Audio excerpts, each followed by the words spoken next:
Hello, everybody. Happy Tuesday.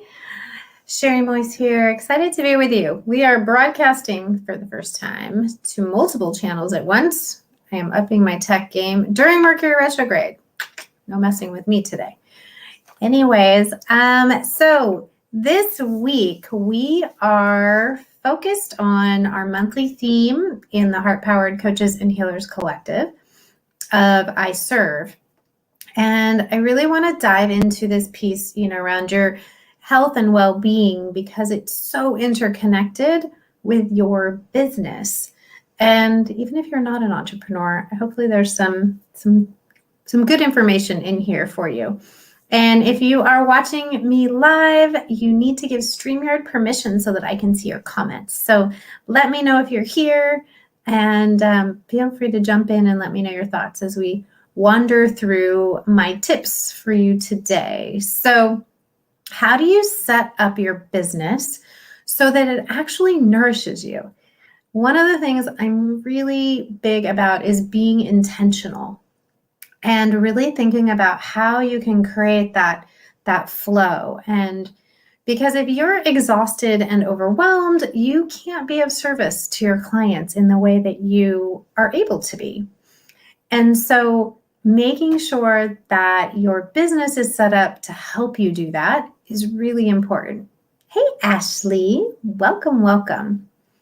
All right, so I want to uncover some ways that you may not be thinking about setting up your business when you're thinking about your business. We get into the doing, right? We're like, let's go find clients, do all the things, and just get going. And we miss some opportunities to make things more easeful, to make things flow. So one of the most powerful and simple practices that you can do, but it's one of the things that I find most entrepreneurs won't do because they have a fear. So what is it? It's setting up your schedule in a way that honors your energy. So what do I mean by that? We are not all wired or designed to work 9 to 5. Yes, that is a traditional work day or Monday through Friday, but we each have our own energy, rhythm, and flow. And if we're not honoring that rhythm and flow, then we are likely going to wear ourselves out, or we'll have times when we need to push. So for example, there's a lot of ways to know this and figure this out about yourself. Very simply, are you a morning person? Are you an evening person? I have a client, she's very much an evening person. And that actually is going to work to her benefit in her business because a lot of her clients are working in traditional 9 to 5 jobs. So they won't be able to meet with her except after work. So beautiful. We've got a great win-win there. I work with a lot of my clients looking at their astrology and where you are energetically in that monthly lunar cycle. Oftentimes when we're in our 4th, 8th, or 12th house energy, and we could do a whole thing on this, so I won't go deep into this, but just another way to determine where you might need some ebb instead of, as much flow. So 12th house energy, more introspective. So one of my clients, she literally blocks her schedule, doesn't see clients during 12th house. Beautiful. And she knows when she tries to push through that's going to be an issue for her. So how can you uncover your own unique design and honor it and say, you know what, I'm not going to take, more than 3 clients a day or calls in a day. Like I know for myself that I do need that ebb and flow, that 3 is kind of my max in terms of, because I really want to show up and be really present for each of my clients. So I won't take more than 3 one-to-one client calls, a day, or one-to-one meetings a day, or mix in whatever. Like I know that about myself. So what can you uncover about yourself? And then how can you honor that energy in your schedule? Build in the pockets of flow so that you stay energized. you will actually get more done. And it isn't even just with client meetings. I mean, you can look at it in terms of, when you actually create content or when you do the doing things you need to do to keep your business moving. So scheduling that honors your energy. That's number one. Hello there. Got somebody else who's joined us. Tell me who you are. I guess I could look on my phone. But so how's number one landing? So we got number one, which is scheduling that honors your energy. So I'm going to put that up, and then we'll move on to number two. So scheduling that honors your energy. All right. Show. There we go. So that's number one. So are you doing that? And is there an opportunity for you to do more of that in your business, or if you're setting your business up? So it's easy to do, but why do people not do it? Well, here's why. I've seen often, well, I have to be available because if I don't have enough slots or if I'm not available always, then clients they'll go to somebody else. Okay, what's true about that? You will find that when you create really good boundaries, your ideal clients, those soul clients, will fit right into them. So scheduling that honors your energy. All right, number two. This one is another really overlooked piece. And because it's one of my superpowers in terms of being able to systems and processes, I can find shortest path to least resistance. So how can we do things with more ease? So do you have set up in your business the simple processes that help that client journey? So from onboarding to offboarding, from that conversation of are we a good fit to that request for referral, do you have pieces in place that are rinse and repeat? Or are you doing everything again every time? Creating new this, new that, or having to find it and recycle it? Instead of having a set series of processes and templates in place, that just makes it easy, because then you can just be in the energy of excitement when you have a new client. You're going to hit this button and send this, and then they have all that they need and you have all that you need, and things flow. And the entire process is there. So setting up and having systems in place and steps in place for your client journey will make the experience better for you and your client. And you can set it up so that we are, the goal being, somebody who's just a raving fan who loves to refer. So do you have, I'll put this up, simple processes that you can for your client journey?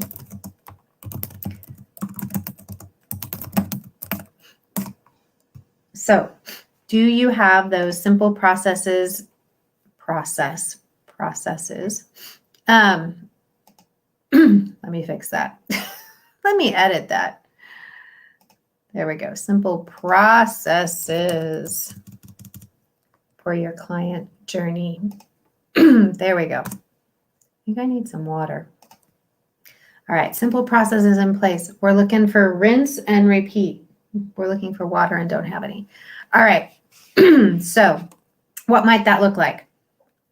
On, welcome letter, if you have an agreement or contract, that's already in place. There's templates for those things. Check-ins, schedules, your scheduling link. If you're sharing documents, you have a simple way to do that.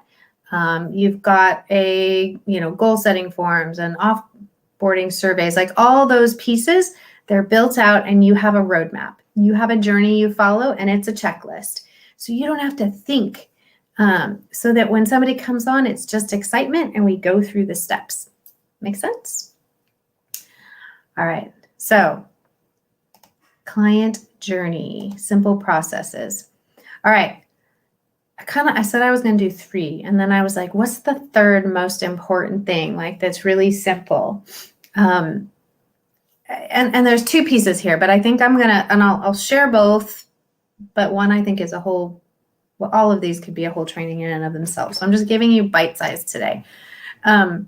When you're marketing in your uniqueness, when you're doing you and you've got that authentic marketing going, that is a game changer because you're not working as hard. But that's a whole nother piece that I want to dive into at a different time. But so the other one, then I'll go with number 3 here, is offerings that work with your unique design.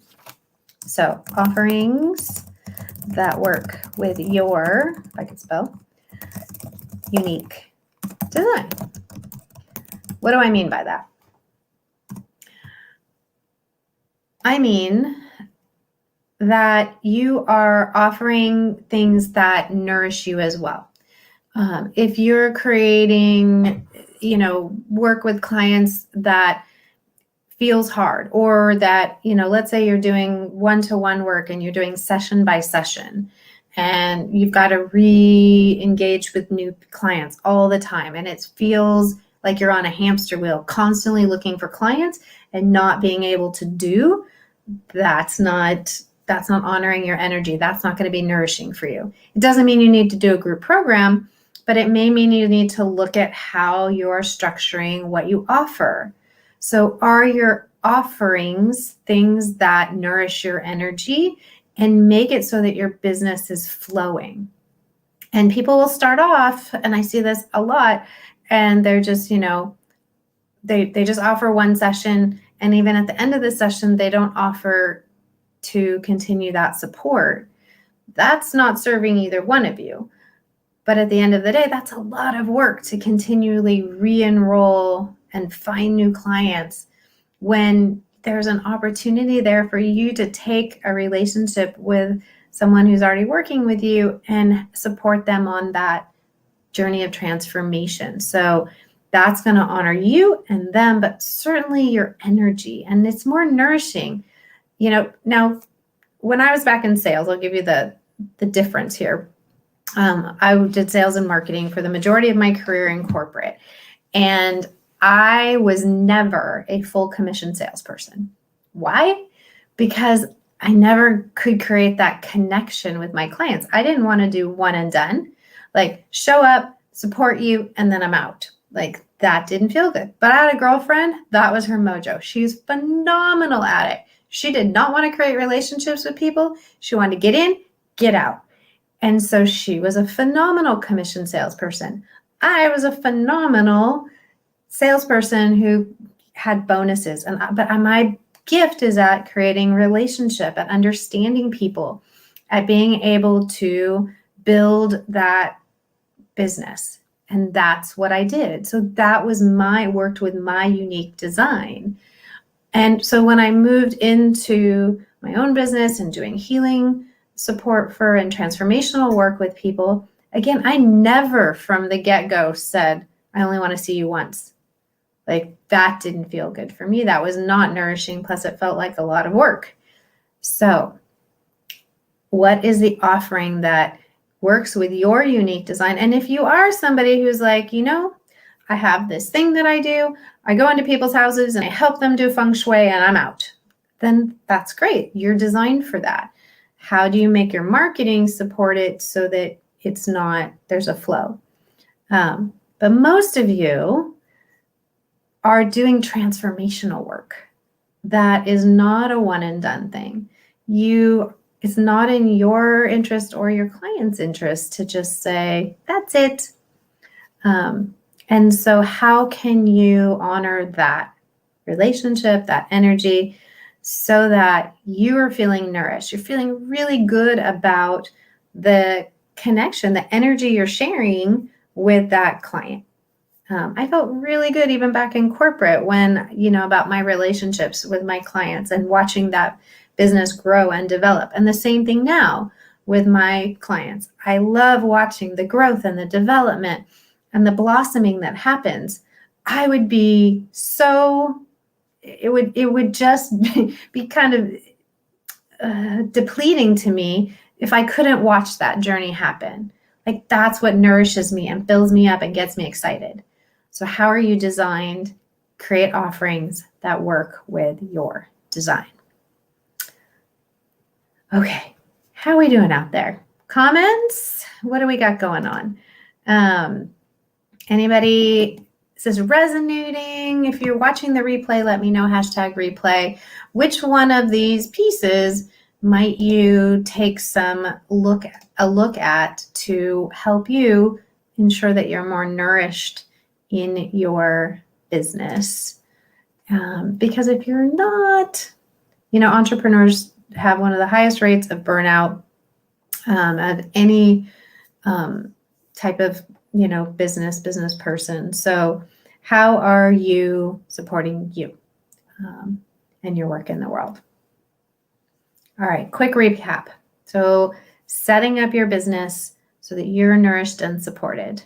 So number one, scheduling that honors your energy, understanding how you're wired and designed, and creating those pockets, those spaces, or those boundaries within your business so that you are honoring that. 2, simple processes in place for that entire client journey. Rinse and repeat. So you're not working hard, you're working smarter, and your clients are getting what they need, and you're creating that beautiful, never-ending referral machine. And 3, offerings that work with your unique design as well, so that you are not on the hamster wheel continually, and you're really feeling connected and nourished by the work you're doing, the energy and effort you're putting into your business, that you're receiving that feels good on the back end. All right, so I'd love to know your insights and your thoughts as you ponder these questions and where's the gap. I've got some workshops that I'm going to be doing over, once a month. We'll be doing some free workshops, and I threw some possible topics out, and some of these do connect. I think we'll put up in the group the poll as well. But if any of these are areas where you feel like you need more support, pop that in the chat too, because if I haven't created a topic around it, I will. So, and we can go at that as well. Ashley says scheduling. I'm not a morning person. Would escape me in the morning. I need to develop processes. It's a learn as I go project currently. Yeah. And that's okay, Ashley. I know you are focusing on how do you want this thing to be built out. So all these pieces, having them in place and knowing okay, not a morning person. So taking my first call, after X is going to be best for me. You can always make exceptions if you need to, but doing in your beingness is so important. Fridays, I don't take calls after 12. That's my sacred time. I usually have my granddaughter Friday afternoons, or we head out, it's me time. So computers off, emails stop typically, and that's it. There's my boundary. And I don't typically do a lot in the evening. I know I'm better energy-wise in the morning, opposite of Ashley. So knowing these things and setting up your schedule is really important. All right, my friends, I hope you found this helpful. Let me know any questions, thoughts you've got, and we will be on weekly. The goal is every Tuesday, same time, same bat channels in this case. So I hope you can join me, and we'll be posting the topics as we go. And have a beautiful rest of your day. And remember, all it takes is a little bit of heart power. See you soon.